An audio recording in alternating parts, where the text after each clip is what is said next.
So when I was 12 years old, I went fishing with my family, and I somehow managed to get a fishing hook stuck in my thumb. My parents rushed me to the hospital, and luckily for me, the nursing staff was excellent. The head nurse had really good communication skills and was able to calm me down almost instantly. She was really reassuring and told me that they could get the fishing hook out with no trouble. So good communication skills are essential for being an effective nurse, but even if you aren't planning on being a nurse, it's still really good to have these skills for any job.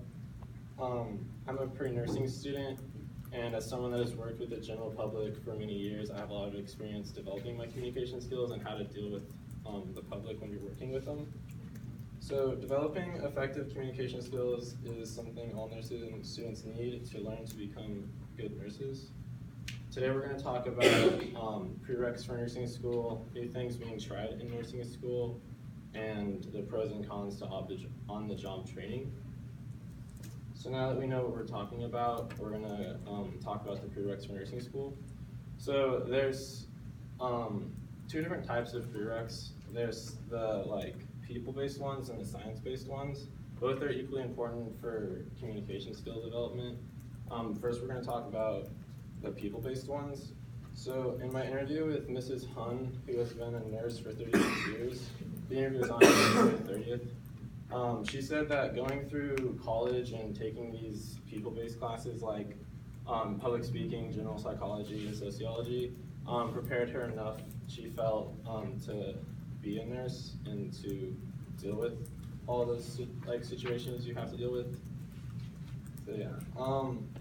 The science-based classes, like anatomy and physiology, are really important for having good communication skills too, because you want to know what you're talking about and you want your patients to know that you know what you're talking about, because they'll be able to tell if you're just kind of winging it.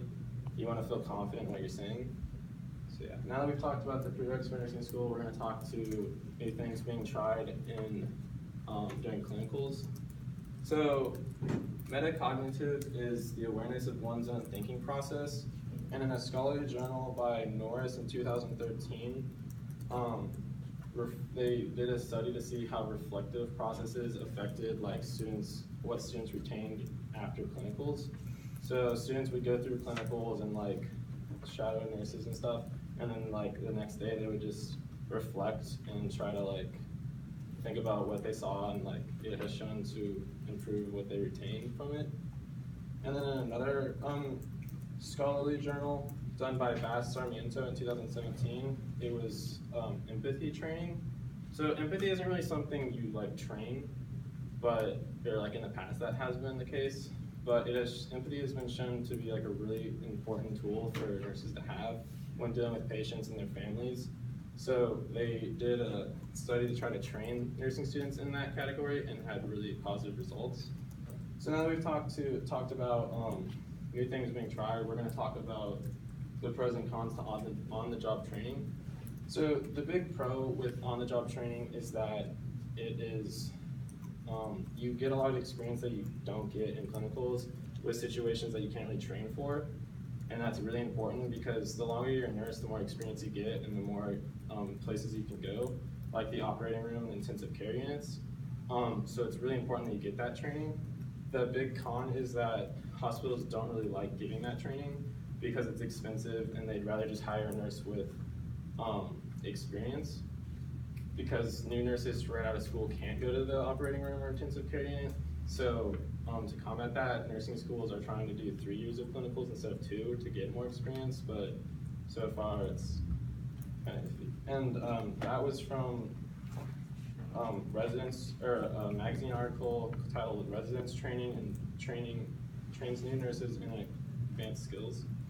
So to wrap it up, communication skills are essential to being an effective nurse. Today we talked about prereqs for nursing school, new things being tried in nursing school, and pros and cons to on-the-job training. I'm really happy that the nurse that got the fishing hook out of my thumb was so good at her job and was able to reassure me, because I honestly thought I was going to lose my finger. And so it was really nice that she was able to calm me down so effectively.